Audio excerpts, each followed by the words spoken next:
Hey, welcome to Daily Strength. Let's talk today about the power of a life well lived. Our text, Philippians 2:14 through 15. In the years leading up to the fall of that old Iron Curtain in Russia, I can remember praying for Russian Christians who were being persecuted for their faith.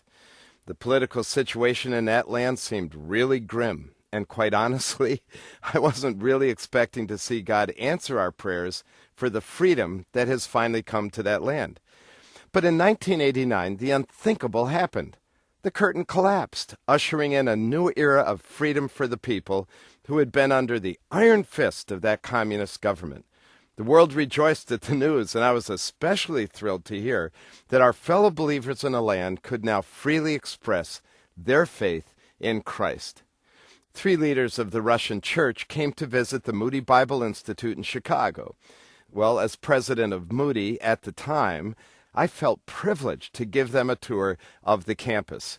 As we walked, I asked them what were the events that led to the cessation of the oppression and persecution against the church.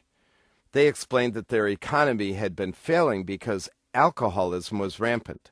People who didn't believe in God had no purpose, and absenteeism from work, largely due to alcoholism, was wreaking havoc with the economy.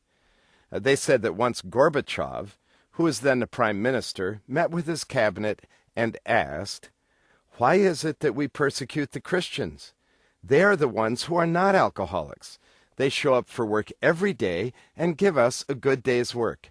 Why is it," he went on to say, "that we persecute people like this, whom we desperately need?" Wow, I was stunned. What a great example of the power of a life well lived. When non-Christians as our text says, in this crooked and depraved generation, notice that we are different, it gives us an opportunity to make a difference for Christ. I wonder if the people where you work would agree with Gorbachev's observation. Or would they say, those Christians, they're always the ones who are griping, murmuring, arriving late, and leaving early.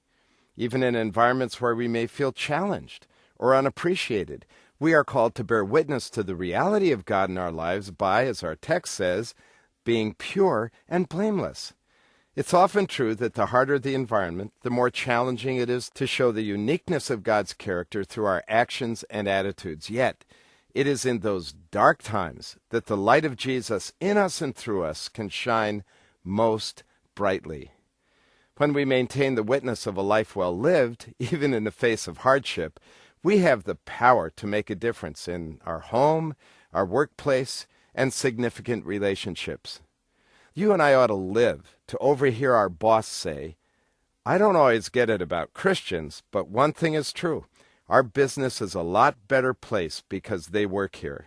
And then maybe, just maybe, your boss will be open for you to help him get it about Christians all the way to Jesus.